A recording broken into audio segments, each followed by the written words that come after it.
Assalamualaikum warahmatullahi wabarakatuh. Bagaimana kabarnya anak-anakku sekalian?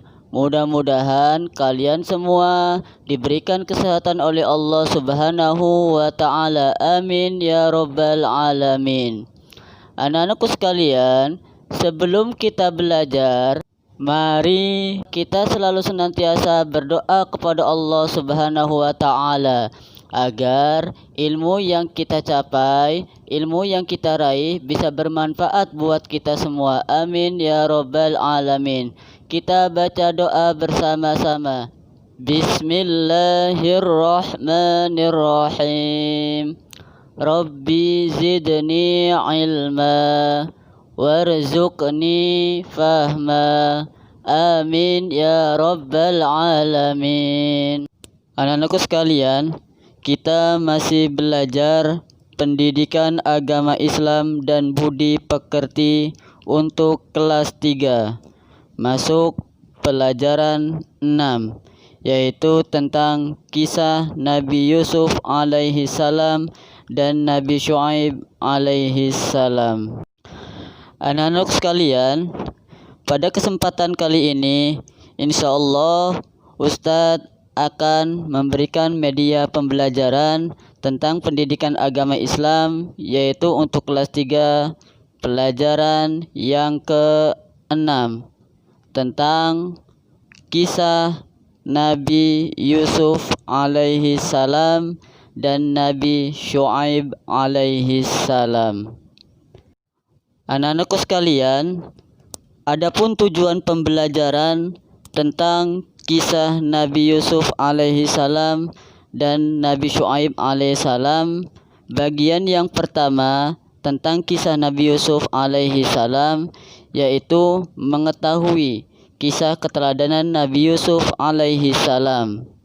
Kemudian yang kedua, meyakini kisah keteladanan Nabi Yusuf alaihi salam. Dan dilanjutkan bagian yang ketiga, yaitu tentang bagaimana kita bisa menceritakan kisah keteladanan Nabi Yusuf alaihissalam, dan yang keempat meneladani sifat-sifat para nabi dan rasul Allah dalam kehidupan sehari-hari. Anak-anakku sekalian, kemudian kita harus mengetahui seperti apa kisah Nabi Yusuf alaihissalam. Masa kecil Nabi Yusuf alaihissalam. Nabi Yusuf alaihissalam adalah putra ketujuh dari Nabi Yakub alaihissalam.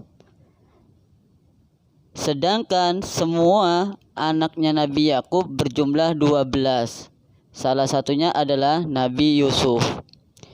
Ibunya bernama Rahil. Nabi Yusuf alaihissalam mempunyai adik yang bernama Bunyamin, adiknya. Nabi Yusuf alaihissalam juga dikaruniai Allah wajah yang tampan dan tubuh yang tegap, sehingga banyak saudara-saudaranya yang cemburu, yang iri terhadap ketampanannya dan terhadap ayahnya yang sangat sayang kepada Nabi Yusuf alaihissalam. Masa kecil Nabi Yusuf alaihissalam. Nabi Yusuf merupakan anak yang lebih disayang dan dicintai oleh ayahnya, yaitu Nabi Yakub, dibandingkan dengan saudara-saudaranya.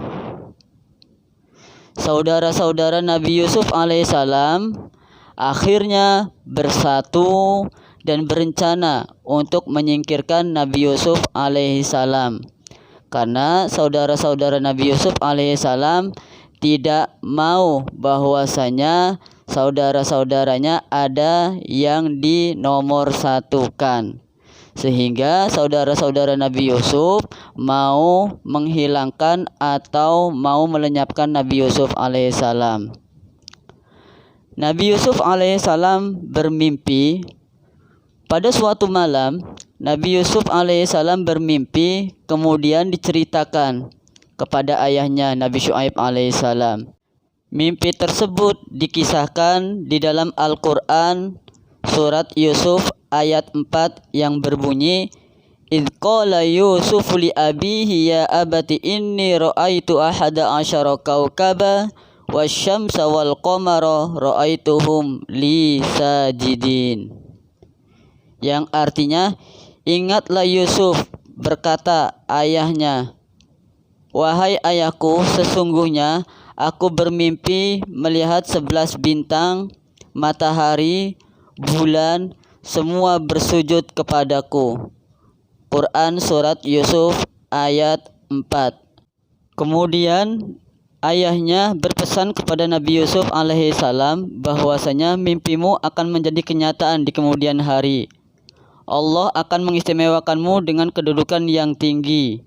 Salah satunya akan menjadi Rasul. Dan bahkan Nabi Yusuf dilarang agar tidak menceritakan peristiwa itu kepada saudara-saudaranya. Nah, anak-anakku sekalian, Nabi Yusuf alaihissalam sampai pada akhirnya dibuang ke dalam sumur karena saudara-saudara Nabi Yusuf alaihissalam merasa iri dan merasa dengki terhadap Nabi Yusuf alaihissalam. Allah Subhanahu wa taala mengisahkan kedengkian saudara-saudaranya Nabi Yusuf dalam surat Yusuf ayat 8 dan 9 yang artinya, ketika mereka saudara Yusuf berkata, sesungguhnya Yusuf dan saudaranya Bunyamin lebih dicintai ayahnya daripada kita. Padahal kita adalah satu golongan yang kuat. Sungguh ayah kita dalam kekeliruan yang nyata. Bunuhlah Yusuf atau buanglah dia ke suatu tempat agar perhatian ayah tertumpah kepadamu. Dan setelah itu kamu menjadi orang yang baik. Dari surat Yusuf ayat 8 dan ayat 9 ini menjelaskan bahwasanya Nabi Yusuf alaihissalam dibuang ke dalam sumur oleh saudara-saudaranya lantaran karena saudara-saudaranya mempunyai sifat iri dan dengki terhadap Nabi Yusuf alaihissalam, sehingga Nabi Yusuf alaihissalam dibuang ke dalam sumur. Tujuannya apa? Agar kasih sayang ayahnya berpindah kepada para saudara-saudaranya. Anak-anakku sekalian, kemudian Nabi Yusuf alaihissalam, yaitu salah satunya ada usulan kakak yang tertua dari Nabi Yusuf diceritakan di dalam surat Yusuf ayat 10 yang artinya, ada yang berpendapat seorang di antara mereka berkata, janganlah kamu bunuh Yusuf, tetapi masukkanlah ke dalam sumur. Nah, sampai pada akhirnya Nabi Yusuf alaihissalam pun dimasukkan ke dalam sumur dan tidak dibunuh oleh saudara-saudaranya. Anak-anakku sekalian, setelah sampai di tempat tujuan, mereka melepas baju Nabi Yusuf dan memasukkan Nabi Yusuf alaihissalam ke dalam sumur. Bagaimana caranya supaya tidak ketahuan oleh ayahnya? Untuk melabui sang ayah, mereka menyembelih seekor kambing dan melumurkan darah pada baju Nabi Yusuf alaihissalam. Agar apa? Agar peristiwa pembunuhan atau kejahatannya tidak diketahui oleh ayahnya, bahwasanya Nabi Yusuf alaihissalam dicelakai atau diasingkan, bahkan dimasukkan ke dalam sumur oleh saudara-saudaranya, sehingga seorang ayah pun tidak curiga kepada saudara-saudara Nabi Yusuf alaihissalam. Maka dari itu Nabi Yusuf alaihissalam pun tetap tegar dan tawakal kepada Allah Subhanahu wa taala, karena bagaimanapun itu adalah sudah kehendak dari Allah Subhanahu wa taala. Anak-anakku sekalian, sampai pada akhirnya Nabi Yusuf alaihissalam pun berada di dalam sumur, sehingga nanti ada saudagar yang akan menimba air dan nanti akan menyelamatkan Nabi Yusuf alaihissalam. Anak-anakku sekalian, akhirnya ada saudagar yang menimba air di dalam sumur, sehingga Nabi Yusuf alaihissalam pun dikeluarkan dari dalam sumur.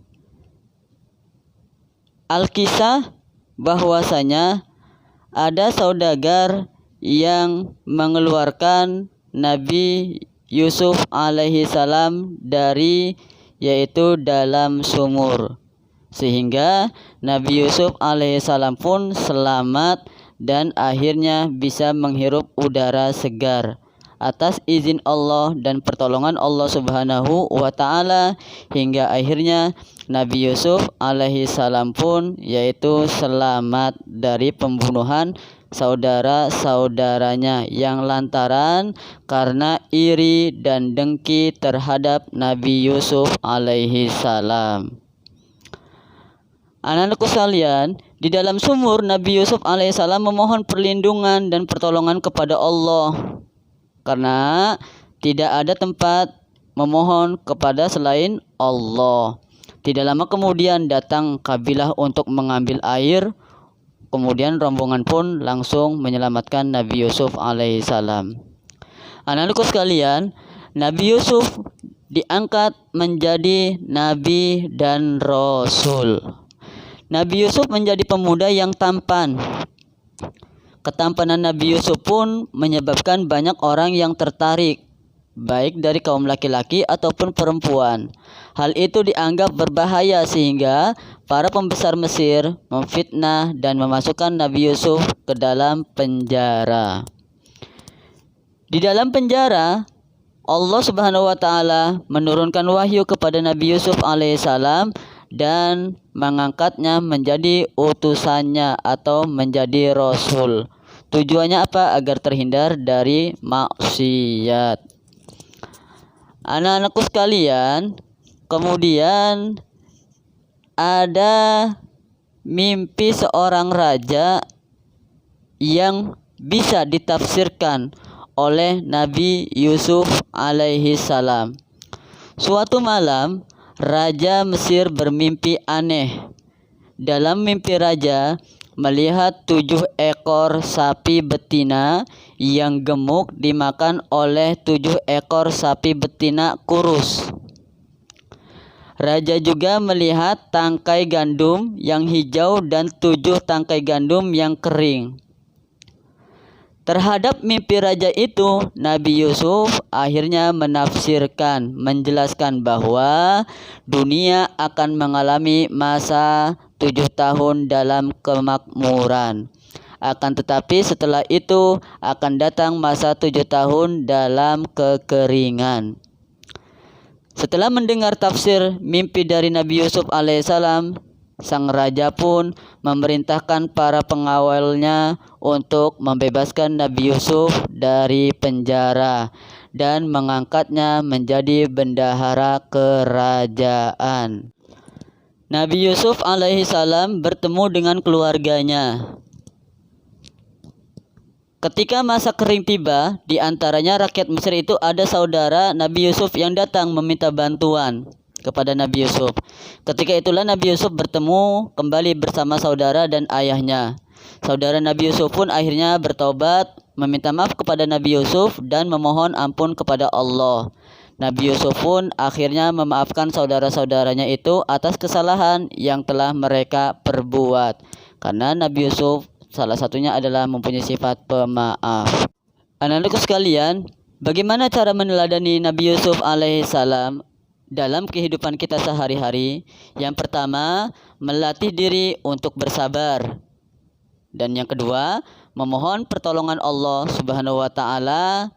Dan yang ketiga, melatih diri untuk sifat jujur. Dan yang keempat, rajin belajar agar menjadi pandai dan bijaksana. Serta yang terakhir, memaafkan kesalahan orang lain jika mempunyai kesalahan kepada kita. Anak-anakku sekalian, kita lanjutkan yaitu ke bagian 2 pelajaran 6 tentang kisah keteladanan Nabi Syuaib alaihi salam. Tadi yang pertama kita belajar tentang Nabi Yusuf alaihi salam, sekarang Nabi Syuaib alaihi salam. Adapun tujuan pembelajaran dari kisah Nabi Syuaib alaihissalam adalah mengetahui kisah keteladanan Nabi Syuaib alaihissalam. Kemudian yang kedua, meyakini kisah keteladanan Nabi Syuaib alaihi salam.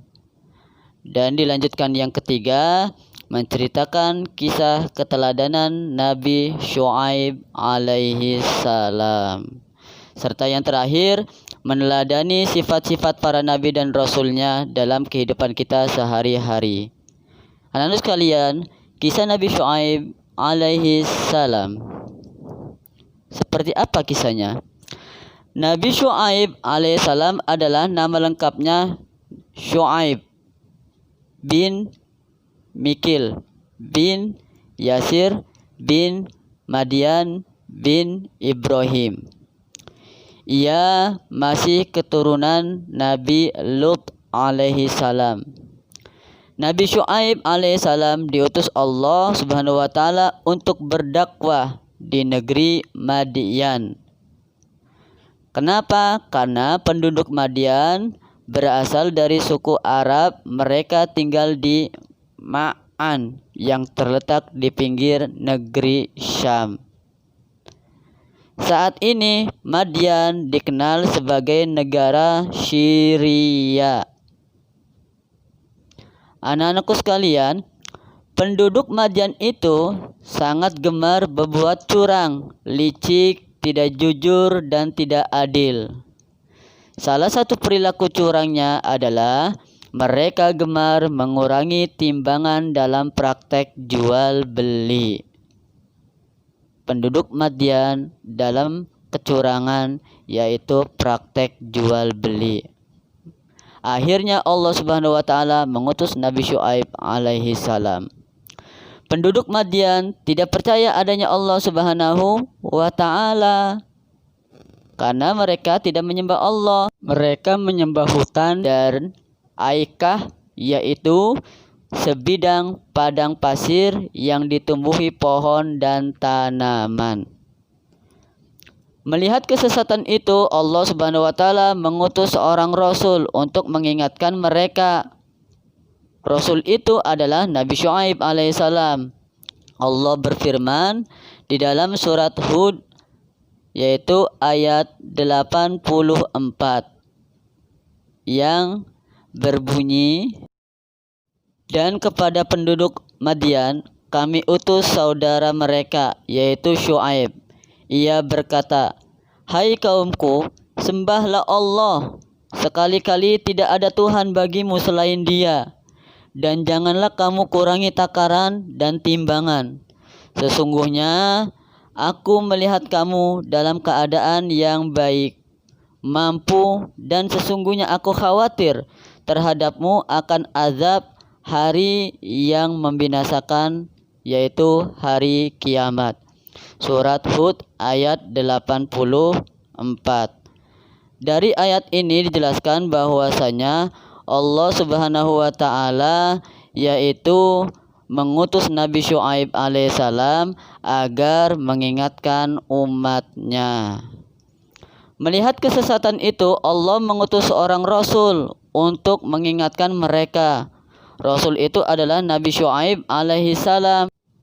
Sebagaimana Allah berfirman dalam surat Hud ayat 84 tadi, bahwasanya Allah Subhanahu wa taala mengutus Nabi Syuaib alaihissalam untuk mengajak kaumnya menyembah Allah, menjauhi kezaliman, kemungkaran, dan segala macam kemaksiatan. Nabi Syuaib alaihissalam mengajak kaumnya berperilaku jujur, tidak bohong, menimbang dengan benar tanpa dikurangi seperti kebiasaan mereka curang. Sebagian besar penduduk Madian menolak dakwah syiar yang dibawa oleh Nabi Syuaib alaihissalam. Mereka mencoba menghalangi para pengikut Nabi Syuaib yang beriman untuk beribadah kepada Allah karena mereka benci dengan Nabi Syuaib dan pengikutnya. Bahkan mereka mengancam akan menyiksa dan merajam Nabi Syuaib alaihi salam jika tidak mau berhenti untuk berdakwah. Nah, Melihat kemungkaran kaum Nabi Syuaib alaihissalam, Allah Subhanahu wa taala memerintahkan Nabi Syuaib dan pengikutnya untuk pindah ke negeri Madyan. Tujuannya apa? Yaitu untuk mendakwakan agama Allah. Kemudian Allah Subhanahu wa taala menurunkan azab kepada penduduk Madyan. Mula-mula mereka diserang udara yang sangat panas sehingga mereka keluar dari rumah masing-masing. Mereka kaget. Kemudian datang awan yang hitam pekat, kilat, petir, gunung saling menyusul menyambar mereka dan disertai gempa yang sangat hebat sehingga mereka mati bergelimpangan. Atas pertolongan Allah, Nabi Syuaib alaihissalam dan para pengikutnya yang beriman yaitu selamat atas pertolongan Allah Subhanahu wa taala. Akhirnya mereka kembali ke negeri Madyan dan menetap di sana. Anak-anakku sekalian, hal-hal yang bisa diteladani dari Nabi Syuaib alaihissalam dalam kehidupan kita sehari-hari apa saja di antaranya yang perlu kita terapkan dalam kehidupan sehari-hari? Yang pertama, melaksanakan perintah Allah Subhanahu wa taala, mengingatkan teman agar berbuat baik, dan yang ketiga, bersemangat dan tidak mudah putus asa dalam melakukan kebaikan-kebaikan dan dakwah. Terima kasih. Insyaallah Ustadz sediakan video tentang Nabi Yusuf alaihissalam dan Nabi Syuaib alaihissalam. Akhir kalam, Assalamualaikum warahmatullahi wabarakatuh. Kisah Nabi Yusuf alaihi salam.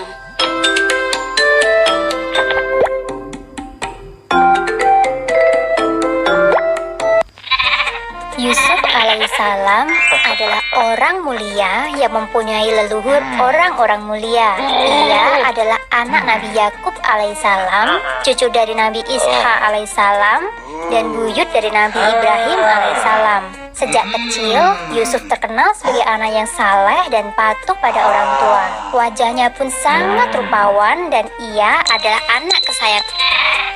Hal ini membuat saudara-saudaranya merasa iri dan memusuhinya. Hanya Bunyamin saja yang bersikap baik padanya. Yusuf dan Bunyamin adalah anak Nabi Yakub dari istrinya yang bernama Rahil. Suatu ketika, Yusuf menceritakan tentang mimpi yang dia dapat kepada ayahnya.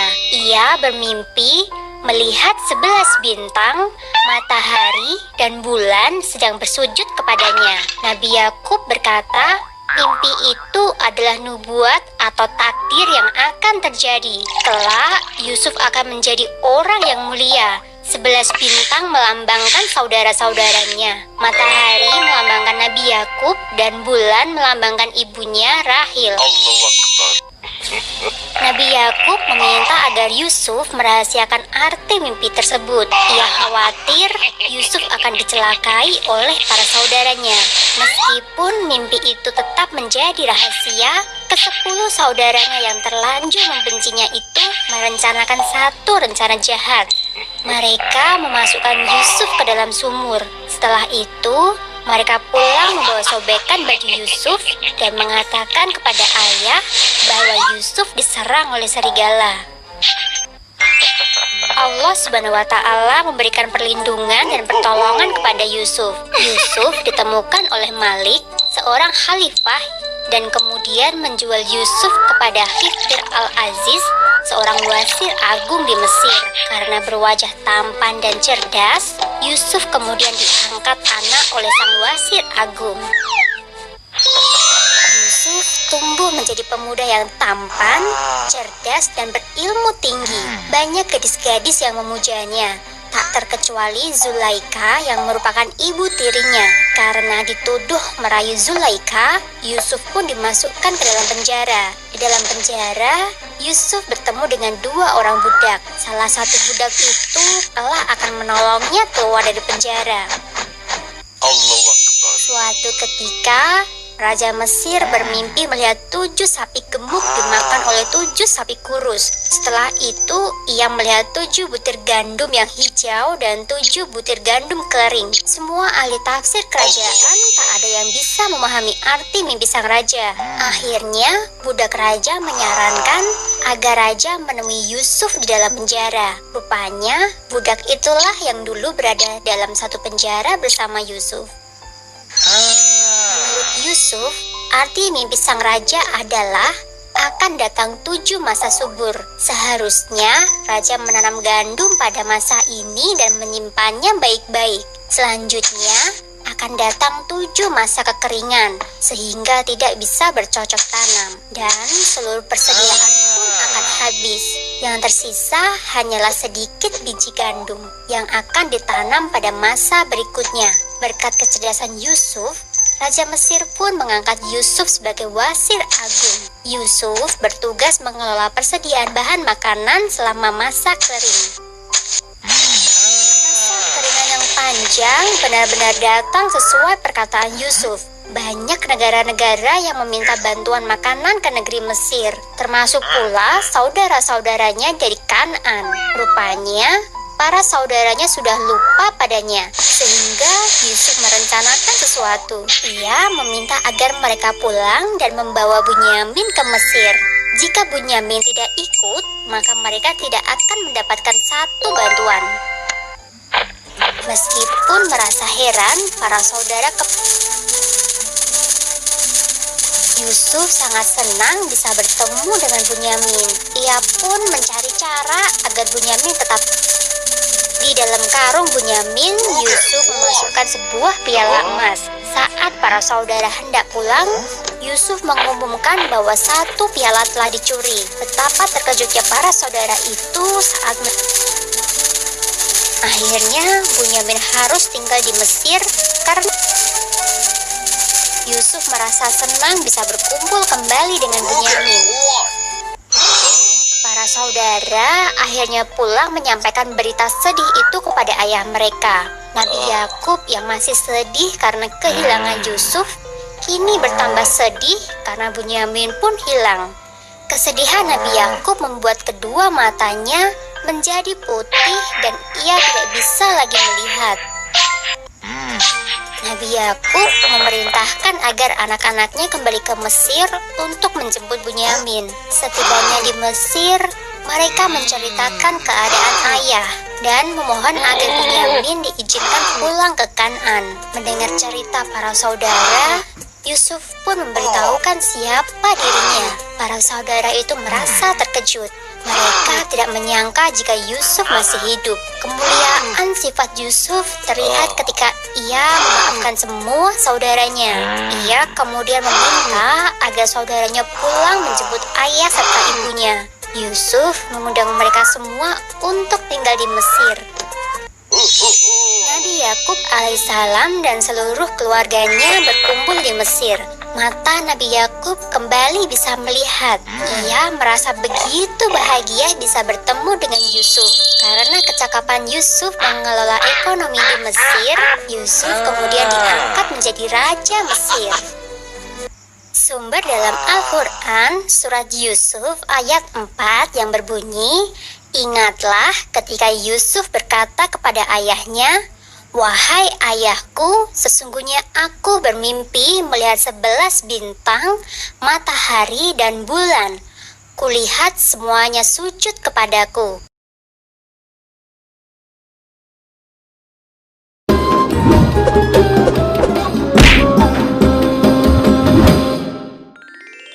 Kisah Ashabul Aikah, kaum penyembah pohon pada zaman Nabi Syuaib. Kisah ini disebutkan beberapa kali dalam Al-Quran. Salah satunya pada surat Asy-Syu'ara ayat 176 hingga 191. Diceritakan bahwa pada zaman Nabi Syuaib ada suatu kaum yang lebih memilih menyembah pohon daripada beriman kepada Allah Subhanahu wa Ta'ala. Akibatnya, Allah menurunkan azab berupa gempa bumi yang dahsyat menghancurkan kaum ini. Nabi Syuaib alaihi salam diperintahkan Allah untuk berdakwah kepada suatu kaum yang tinggal di daerah Madyan, sebuah kawasan di antara Hijaz dan Syam. Kaum ini terkenal dengan julukan Ashabul Aikah, yang memiliki arti penyembah pohon. Seperti yang disebutkan dalam Al-Quran, surat Asy-Syu'ara ayat 176. Penduduk Aikah telah mendustakan para nabi.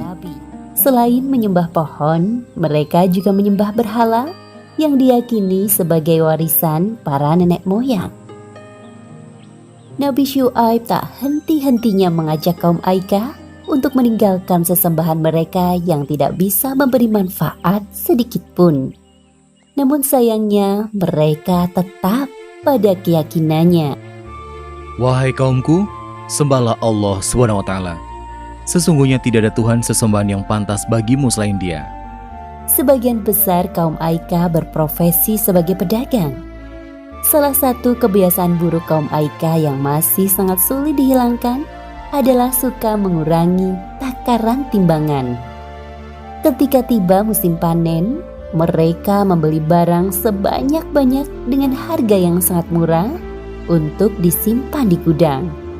Sebaliknya, saat datang musim paceklik, mereka akan mencekik pembeli dengan menaikkan barang dengan harga yang tinggi. Wahai penduduk Aikah, hentikanlah kebiasaan mengurangi hak orang lain dalam timbangan kalian. Sesungguhnya, perbuatan itu sangat dibenci oleh Allah. Padahal Allah SWT telah memberikan kalian kehidupan yang makmur. Seharusnya, kalian mengucap syukur atas limpahan nikmatnya. Seperti yang disebutkan dalam Al-Quran, surat Hud ayat 85. Dan wahai kaumku, penuhilah takaran dan timbangan dengan adil. Dan janganlah kamu merugikan manusia terhadap hak-hak mereka. Dan jangan kamu membuat kejahatan di bumi dengan membuat kerusakan. Wahai Syu'aib, apakah Tuhanmu yang menyuruhmu untuk melarang kami mengelola harta sesuai cara yang kami kehendaki? Wahai kaumku, aku hanya bermaksud untuk memperbaiki perbuatan keji kalian selama masih diberi kemampuan. Semua petunjuk yang aku ikuti hanya dari Allah. Hanya kepadanya aku bertawakal dan kepadanya pula aku kembali.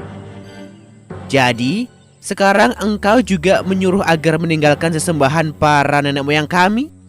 Tidak semudah itu, wahai Syu'aib. Wahai kaumku, sesungguhnya aku lebih khawatir kepada kalian. Jika kalian tetap tidak mau beriman kepada Allah, Allah akan menimpakan azab yang pedih. Ingatkah kalian siksaan yang ditimpakan Allah kepada kaum Nuh, Hud, Saleh, bahkan kaum Lut, nenek moyang kalian sendiri? Apa yang engkau bicarakan, wahai Syu'aib? Itu hanya cerita dongeng pengantar tidur yang sulit kami percaya. Mendengar hal itu, Nabi Syu'aib merasa sedih. Beliau terus memikirkan nasib kaumnya yang sangat sulit untuk diajak berbuat kebaikan. Namun begitu, beliau tidak putus asa. Nabi Syu'aib terus berdoa kepada Allah agar kaumnya segera diberikan hidayah. Ya Allah, bukakanlah pintu hati mereka agar mau mengikuti ajaranku. Di antara kaum Aikah yang menentang ajaran Nabi Syu'aib, ada sebagian orang yang mulai menyadari kesalahannya. Sepertinya apa yang dikatakan Nabi Syu'aib itu ada benarnya. Ya, aku juga merasa begitu. Apa sebaiknya kita tinggalkan saja berhala-berhala itu? Lebih baik kita datang menemui Syu'aib agar mendapatkan pencerahan darinya. Tepat sekali, ayo kita menemuinya. Ketika kaum Aikah mengetahui ada sebagian dari mereka yang mengikuti ajaran Nabi Syu'aib, mereka sangat marah. Mereka sengaja menghalangi orang-orang yang menuju rumah Nabi Syu'aib. Hinaan dan cacian keluar dari mulut mereka. Wahai Syu'aib, pergilah engkau dari negeri Madayan bersama pengikutmu. Kami tetap tidak akan menyembah Allah. Jikalau benar engkau seorang Rasul, maka mintalah kepada Allah menurunkan azab itu. Hahaha. Kedengarannya sangat mustahil, bukan? Seperti yang disebutkan dalam Al-Quran, surat Asy-Syu'ara ayat 187. Maka jatuhkanlah kepada kami gumpalan dari langit, jika engkau termasuk orang-orang yang benar. Perkataan itu menandakan kesombongan kaum Aikah. Mereka lupa bahwa Allah Maha Kuasa atas segala sesuatu. Sesungguhnya Allah SWT lebih mengetahui siapa yang berdusta dan azab bagi para pendusta. Wahai kaumku, sebelum terlambat, mohonlah ampunan kepada Allah, kemudian bertaubatlah. Sungguh, Allah SWT Maha Pengasih lagi Maha Penyayang. Kemudian Nabi Syuaib dan pengikutnya meninggalkan negeri Madian. Beberapa hari setelah kepergian Nabi Syuaib dan pengikutnya, terjadi keanehan di langit. Awan biru berubah menjadi hitam, bergulung-gulung dan bergerak perlahan menaungi negeri Madian. Awan hitam itu menimbulkan hawa panas yang menyengat sampai ke ubun-ubun. Kaum Aikah mengeluh kepanasan. Terdengar suara guntur menggelegar dan disusul dengan gempa yang dahsyat. Seperti yang disebutkan dalam Al-Quran surat Al-A'raf ayat 91. Lalu datanglah gempa menimpa mereka, dan mereka pun mati bergelimpangan di dalam reruntuhan rumah mereka. Pada hari itu kaum Aikah mendapatkan siksaan yang sangat pedih. Sungguh janji Allah itu benar adanya. Demikianlah kisah Ashabul Aikah yang mendustakan Nabi Syuaib dan tidak percaya akan azab dari Allah. Beberapa pelajaran yang dapat kita ambil dari kisah ini, diantaranya, pertama, jangan suka berbuat curang. Contohnya dengan mengurangi takaran dalam timbangan, karena perbuatan tersebut termasuk bentuk pencurian. Kedua, jangan sekali-kali bersikap sombong, apalagi mengatakan hal-hal buruk yang dapat membuat Allah murka. Bisa jadi hal tersebut dikabulkan oleh Allah Subhanahu wa Ta'ala. Wallahu a'lam bishawab.